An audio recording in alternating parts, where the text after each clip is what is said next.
Dear students, welcome back. काफी सारे लोग वेट कर रहे थे जम्मू एंड कश्मीर की जेई की वैकेंसीज की रिगार्डिंग स्ट्रेटेजी का। तो लास्ट जो एग्जाम हुआ है नवंबर 23 में, उसका मैंने इन डेप्थ एनालिसिस किया है और कहाँ कहाँ से क्वेश्चंस पूछे गए हैं, कौन कौन से, वो सब मैं डिस्कस करेंगे। इसी के साथ में कमिंग एग्जाम जो अभी नोटिफिकेशन आने वाला है, उसके रिगार्डिंग आपकी क्या बेस्ट स्ट्रेटेजी होनी चाहिए, हम वो भी डिस्कस करेंगे। तो स्टार्ट करते हैं।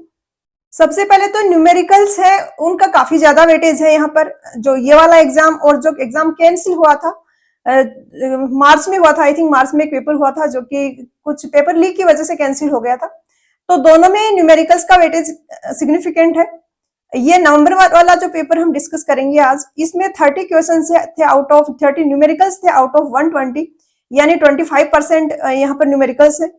वहीं पर जो मार्च वाला पेपर था, उसमें न्यूमेरिकल्स का वेटेज थोड़ा सा कम है, बट वहां पर फॉर्मूला बेस्ड क्वेश्चंस काफी थे, यानी थ्योरेटिकल चीजें पूछी जाती हैं एक तो, दूसरा फॉर्मूला पूछा जाए या उस पर न्यूमेरिकल पूछा जाए।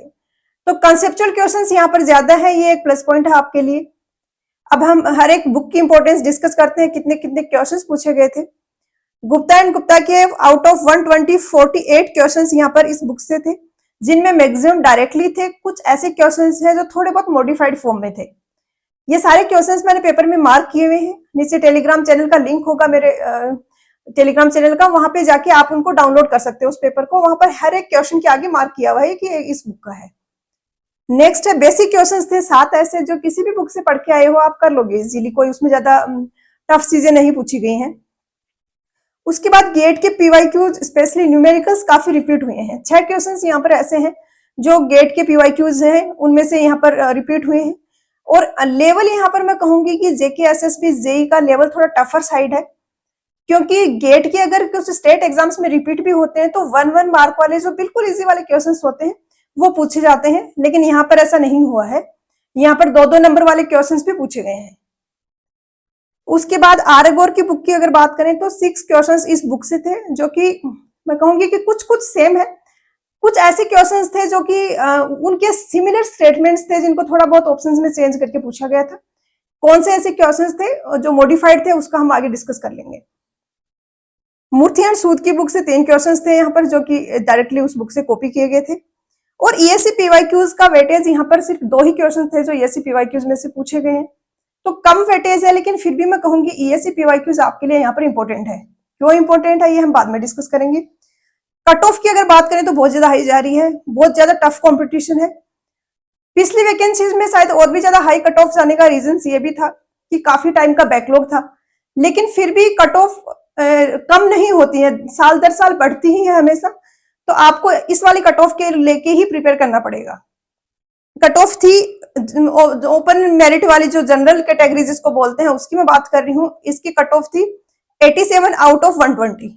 कट ऑफ देख के एक बार मुझे लगा कि शायद नेगेटिव मार्किंग नहीं होगी, इतनी हाई कट ऑफ जा रही है, बट नेगेटिव मार्किंग भी है यहाँ पर 1/4 की, और उसके बाद इतनी ज्यादा कट ऑफ जाना बहुत बड़ी बात है। तो बहुत ज्यादा मेहनत करनी पड़ेगी आपको, बहुत ज्यादा मुश्किल है, आसान नहीं है, लेकिन आप एक प्रॉपर स्ट्रेटेजी लेके अच्छे से प्रिपेयर करोगे, रिवीजन करोगे तो डूएबल है। क्योंकि क्वेश्चंस ज्यादा रटने वाले नहीं पूछ रहा है आपका बोर्ड जो है जेके एसएसबी, कंसेप्चुअल क्वेश्चंस पूछ रहा है, तो आप कंसेप्ट स्ट्रॉन्ग करके कर सकते हो अच्छा स्कोर। अब मेरिट की अगर मैं बात करूं तो यहाँ पे मैंने स्कोर भी ऐड करे हैं। ये कैंडिडेट है माधव गुप्ता। ओपन मेरिट की कैटेगरी में यही सब कम मार्क्स वाला, सबसे कम मार्क्स वाला था और इसके 87 मार्क्स थे। कैटेगरी वाइज कट ऑफ मैं अभी यहाँ पर नहीं डिस्कस कर रही हूँ, आगे चलते हैं हम। ये देखिए यहाँ पर जो गुप्ता एंड गुप्ता के क्वेश्चंस थे वो पेपर में इस तरीके से डाले हुए हैं कि इंटेंशनली डाला हो कि लास्ट में जाके इजी वाले क्वेश्चंस डाल दिए हैं जो गुप्ता एंड गुप्ता की बुक से कॉपी हुए हैं। ऐसे में काफी बार स्टूडेंट्स जो टाइम मैनेज नहीं कर पाते उनके साथ बहुत धोखा हो जाता है। इनिशियल में टफ क्वेश्चंस होते हैं वो उनमें फंसे रह जाते हैं और लास्ट में फिर पता चलता है कि इतने इजी क्वेश्चंस थे जिनमें से कुछ तो आप पढ़ भी नहीं पाए, आपका पेपर ऐसे छूट गया। तो इस चीज का एग्जाम में ध्यान रखना है। जो भी आपके पास टाइम अवेलेबल है, फॉर एग्जाम्पल 2 घंटे का 120 मिनट का पेपर हो रहा है, तो स्टार्टिंग के 70 से 80 से ज्यादा मिनट, उससे ज्यादा मिनट फर्स्ट राउंड में आपको नहीं लगाने हैं। कोशिश तो करेंगे स्टार्टिंग के 1 आवर में एक राउंड हो जाए आपका, अगर नहीं हो रहा है तो 80 मिनट्स तक तो एक राउंड हो जाना चाहिए। मार्क करके रखें सेकंड राउंड के लिए क्वेश्चंस को। अब यहाँ पे देखिए डायरेक्ट गुप्ता एंड गुप्ता की बुक से कॉपी किए हुए क्वेश्चंस है। उसके बाद ईएससी का ये क्वेश्चन है जो कि मैं कहूंगी कि बहुत इजी लेवल का क्वेश्चन है यहाँ पर। अब यहाँ पर हम थोड़ा सा इंपॉर्टेंट कुछ क्वेश्चन है उनके बारे में मैं डिस्कस कर लेती हूँ कि कैसे मॉडिफाइड फॉर्म में थे वो थोड़े। ये 15 नंबर क्वेश्चन आपको दिख रहा है कि डैम सेक्शन में पॉजिटिव हाइड्रोस्टेटिक प्रेशर जिस लाइन पे दिया उससे जिसके नीचे होता है उसके उसमें वहां पे कौन सी लाइन बोला जाता है उसको, बेसिकली फेरेटिक लाइन होती है। ये थोड़े बहुत क्वेश्चन प्रैक्टिस करे होंगे उसको ये चीज पता होगी। आरगोर में सेम इसी लैंग्वेज में क्वेश्चन दिया था।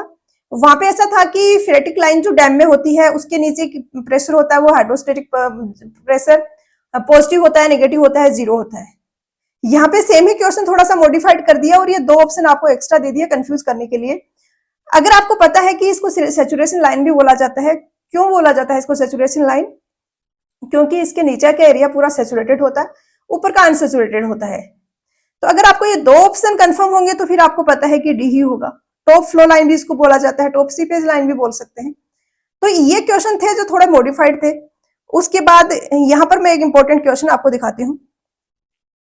ये मैं क्यों दिखा रही हूँ आपको, क्यों कि सिमिलर क्वेश्चन स्टेटमेंट्स है, क्योंकि ये ऐसे क्वेश्चन हैं जो कि फर्स्ट टाइम करना डिफिकल्ट होता है। तो आप अगर कर रहे हो तो चांसेस रहते हैं कि आप एग्जाम में डायरेक्टली फेस करते हो ऐसे स्टेटमेंट, तो आप कंफ्यूज हो सकते हो, नहीं कर पाओ। जैसे कि यहाँ पर फर्स्ट वाला स्टेटमेंट तो सबको पता है कि सिंपल बेंडिंग में क्या होगा, न्यूट्रल लेयर नहीं होगी स्ट्रेस्ड। लेकिन दूसरा स्टेटमेंट है रिजल्टेंट पुल और थ्रस्ट होगा ट्रांसवर्स सेक्शन में बीम के अंडर प्योर बेंडिंग, वो जीरो होगा। तो इस वाले स्टेटमेंट में काफी सारे लोग क्लियर नहीं होंगे, लेकिन ये सेम स्टेटमेंट दिया गया है आरगोर के एक क्वेश्चन में। अगर आप वहां से क्वेश्चंस प्रैक्टिस कर करके यहाँ पर एग्जाम में आओगे तो काफी सारे क्वेश्चंस आपको देखे भी मिलेंगे और इजी हो जाएगा आपके लिए टास्क। जैसे फर्स्ट स्टेटमेंट सबको पता है, लेकिन सेकंड का नहीं पता है तो आप नहीं कर पाओगे फिर क्वेश्चन को अटेम्प्ट। उसके बाद जो क्वेश्चंस इन बुक से नहीं थे, अभी मैंने जो जो सोर्सेज आपको बताए, ईएससी के पीवाईक्यूज, आरगोर का, गेट का, गुप्ता एंड गुप्ता, सब मिला के अराउंड 72 क्वेश्चंस बन रहे हैं आउट ऑफ 120। तो चलो ये क्वेश्चंस हो गए। इनके अलावा जो क्वेश्चंस हैं वो किस लेवल के आ रहे हैं, उनके लिए क्या हमें एक्स्ट्रा करना पड़ेगा या क्या हम करें कि वो क्वेश्चंस हम अटेम्प्ट कर पाए। तो ये क्वेश्चन देखिए आप, इसमें कुछ भी आपको एक्स्ट्रा करने की जरूरत नहीं है। आपने दो अच्छी बुक से एमसीक्यूज अच्छे से 3-4 बार रिवाइज करके प्रैक्टिस करें, आप आराम से ये क्वेश्चन कर लोगे। तो ऐसे क्वेश्चंस भी हैं जो 72 के अलावा क्वेश्चंस बच रहे हैं, उनमें काफी सारे इजी लेवल के कॉन्सेप्चुअल क्वेश्चंस हैं जो कि आप कर लोगे। जैसे ये वाला, जैसे कि यहाँ पे देखिए कर्व और लाइन जो रिप्रेजेंट करता है total project cost versus time, तो ये किस शेप का कर्व होता है। तो अगर आपने पार्ट सीपीएम के गुप्ता एंड गुप्ता, आरगोर या ईएससी के पीवाईक्यूज करे हैं तो आपने वहां पे इस पे बेस्ड कोई क्वेश्चन जरूर किया होगा। वहां पे क्वेश्चंस हैं इस टॉपिक पे, और फिर उसकी एक्सप्लेनेशन आपने अगर कहीं अच्छे से खुद से ढूंढी है या किसी का रेफर किया है सॉल्यूशन, तो आपको पता होगी ये चीज कि ये ग्राफ है वो कैसा बनता है, तो आप इजीली क्वेश्चन कर लोगे। नेक्स्ट में दिया है कि एनुअल पीरियोडिक पेमेंट्स जो होते हैं वो जाते हैं ताकि रिपेमेंट हो कैपिटल इन्वेस्टेड का, तो ये भी आपको पता होगा अगर क्वेश्चंस करे हो तो।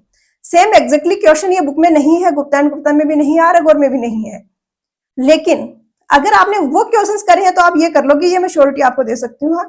आपको बस समझ के करना है, रटना नहीं है क्वेश्चंस को। उसके बाद कुछ ऐसे क्वेश्चंस होंगे जो थोड़े से हम कह सकते हैं कि थोड़ा इन डेप्थ आपको नॉलेज होनी चाहिए। जैसे कि ये ग्रोस कमांड एरिया का क्वेश्चन है, ये थोड़ा सा कॉमन सेंस वाला सा क्वेश्चन है। Open tender, limited tender, single tender, तो थोड़ा बहुत आपने टेंडर के बारे में पढ़ा होगा तो ये कर सकते हो। उसके बाद ऐसे क्वेश्चंस भी हैं जो कि आपने ये सारे किया हुआ है उसके बाद भी आपसे नहीं हो पाएंगे। जैसे ये वाला क्वेश्चन, ये थ्योरेटिकल क्वेश्चन है, कोई लॉजिक इसमें आप नहीं लगा सकते। और ये क्वेश्चन है, ये आई थिंक हाईवे में एक आईएएस कोड है उससे पूछा गया क्वेश्चन है। तो उतना डेप्थ में वैल्यूज नहीं याद रख पाते आप जब तक आपको क्वेश्चंस नहीं प्रैक्टिस करते, आपको क्वेश्चंस इंपॉर्टेंट बुक्स में नहीं मिलते हैं इन सब्जेक्ट्स के, इन टॉपिक्स के। तो ये मैं मानती हूँ कि ये क्वेश्चंस थोड़े प्रॉब्लमेटिक हो सकते हैं, बट फिर ऐसी चीजों का आप इतना ज्यादा आउट ऑफ कंट्रोल है, आपके हाथ में नहीं है, बट जो आपके हाथ में है, जो कंसेप्चुअल चीजें हैं, आप उनको अच्छे से कर सकते हो। अब बेस्ट बुक क्या क्या होनी चाहिए, जो मैंने रेफरेंसेस दिए हैं, जो मैंने सोर्सेज वगैरह बताए हैं, उसके अकॉर्डिंग आप अपने खुद का जजमेंट भी बना सकते हो, खुद के आपका माइंड के अकॉर्डिंग। लेकिन मैं अपनी तरफ से अगर सजेस्ट करूं तो मेरा ये कहना है कि गुप्ता एंड गुप्ता है उसके न्यू एडिशन वाला आपको करना है, क्योंकि क्वेश्चन टफर साइड आ रहे हैं। तो न्यू एडिशन में कुछ नए क्वेश्चन ऐड किए हुए, ईएससी पीवाईक्यूज, गेट पीवाईक्यूज, तो वो आपके लिए इंपॉर्टेंट है इस एग्जाम के लिए। उसके बाद ईएससी पीवाईक्यूज या आरगोर, जो लोग ग्रेजुएट है, आई थिंक यहाँ पर डिप्लोमा ही अलाउड है, मुझे इतना कंफर्म इसके बारे में इंफॉर्मेशन नहीं है, कुछ चेंजेस हो तो आप कमेंट कर सकते हो नीचे। डिप्लोमा ही अलाउड है जेई के लिए, बट काफी सारे डिप्लोमा वाले स्टूडेंट्स बीटेक भी कर लेते हैं। तो जो लोगों ने बीटेक कर ली है और वो इस एग्जाम में अपेयर हो रहे हैं, तो मैं आपको सजेस्ट करूंगी कि आप ईएससी के पीवाईक्यूज करो। गुप्ता एंड गुप्ता तो फर्स्ट प्रायोरिटी करना ही है, उसके बाद आप ईएससी के पीवाईक्यूज करो। कुछ ऐसे स्टूडेंट है जो सिर्फ डिप्लोमा ही पास किया हुआ है जिन्होंने, तो उनके लिए मैं सजेस्ट करूंगी कि ईएससी पीवाईक्यूज आपके लिए ज्यादा ही टफ हो जाएगा, आप है वो आरगोर वाले क्वेश्चंस कर लो।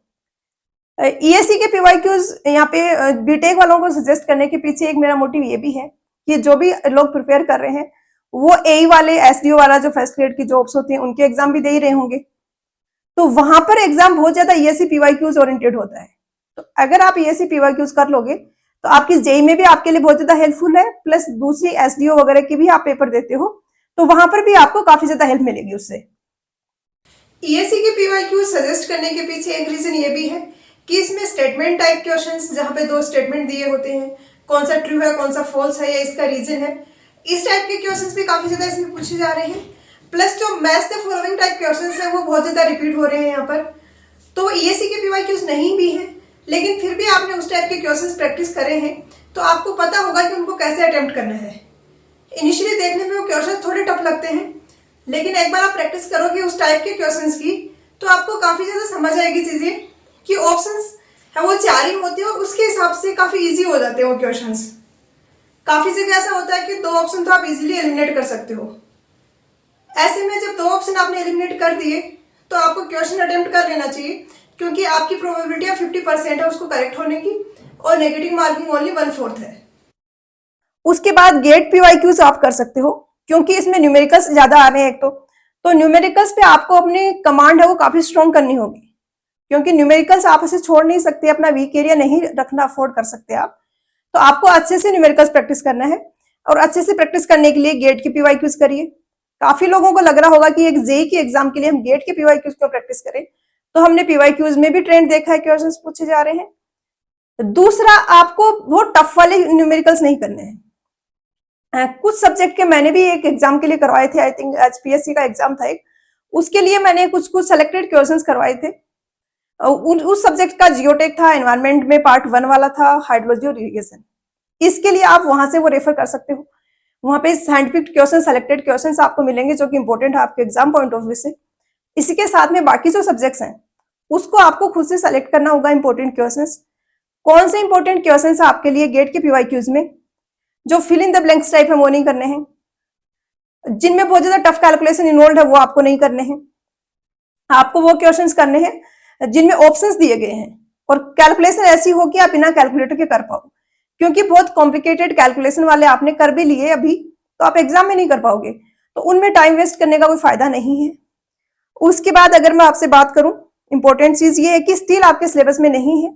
वेल डिफाइंड जेके एसएसबी जे के एग्जाम के लिए सिलेबस देता है, जो कि बहुत ही अच्छी बात है। हर एक सब्जेक्ट का कितना वेटेज रहेगा ये भी आपको पता होता है। अब यहाँ पर काफी सारे स्टूडेंट्स क्या गलती करते हैं, कोर सब्जेक्ट है जियोटेक वगैरह, आरसीसी, वो सब तो पढ़ लेते हैं, इंजीनियरिंग मैकेनिक्स नहीं आता है बिल्कुल भी और उसको छोड़ देते हैं। तो ये छोड़ना, कोई भी सब्जेक्ट आप अफोर्ड नहीं कर सकते इतनी हाई कट ऑफ में। इंजीनियरिंग मैकेनिक्स का एटलीस्ट बेसिक्स आपको पता होना चाहिए। उसके साथ में ईएससी में इंजीनियरिंग मैकेनिक्स आता नहीं है। गेट के पीवाईक्यूज में इंजीनियरिंग मैकेनिक्स के बहुत ही कम क्वेश्चन है और टफ क्वेश्चन है वो।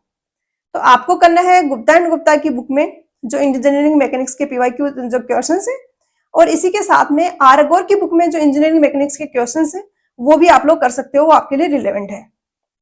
उसके साथ आपको कंसेप्ट क्लियर होने चाहिए, जो बेसिक कंसेप्ट है जैसे फ्रिक्शन हो गया, फोर्सेज, इक्विलिब्रियम वगैरह, इनका मैंने भी कवर किया हुआ है। एक रिसेंटली एग्जाम था उड़ीसा में, उसके लिए मैंने कवर किया था। तो बेसिक्स तो सेम ही है। आप जो टॉपिक्स है सेंट्रोइड, मोमेंट ऑफ इनर्शिया, ये सारे टॉपिक्स आप वहां उस वीडियो से कवर कर सकते हो। उसका लिंक मैं डिस्क्रिप्शन बॉक्स में डाल दूंगी, ऊपर आई बटन में भी डाल दूंगी, तो वो प्लेलिस्ट में जाके आप थ्योरी वहां से रेफर कर सकते हो, क्वेश्चंस भी देख सकते हो। दूसरा, स्ट्रक्चर एनालिसिस पर भी आपको कमांड अच्छी करनी है, छोड़ना नहीं है इस सब्जेक्ट को, क्योंकि सोम, ऐसे और इंजीनियरिंग मैकेनिक्स तीनों ही इकट्ठा दिया हुआ है सिलेबस में 15 नंबर का। जो पिछले मैं एग्जाम की बात कर रही हूँ, तो आई थिंक सेम पैटर्न सा इस बार रहने वाला है। दूसरा इंपॉर्टेंट कि जो आपका आरसीसी है उसका 15 मार्क्स का वेटेज है, जिसमें आपका कंक्रीट टेक्नोलॉजी भी है और आरसीसी भी है। कंक्रीट टेक्नोलॉजी से काफी ज्यादा क्वेश्चंस पूछे गए हैं यहाँ पर, तो कंक्रीट टेक्नोलॉजी को आपको अच्छे से क्वेश्चंस प्रैक्टिस करना है। जो आपकी गुप्ता एंड गुप्ता की बुक है उसमें क्वेश्चंस हैं और उससे रिपीट भी हुए हैं, बट वो उतना एनफ नहीं होगा।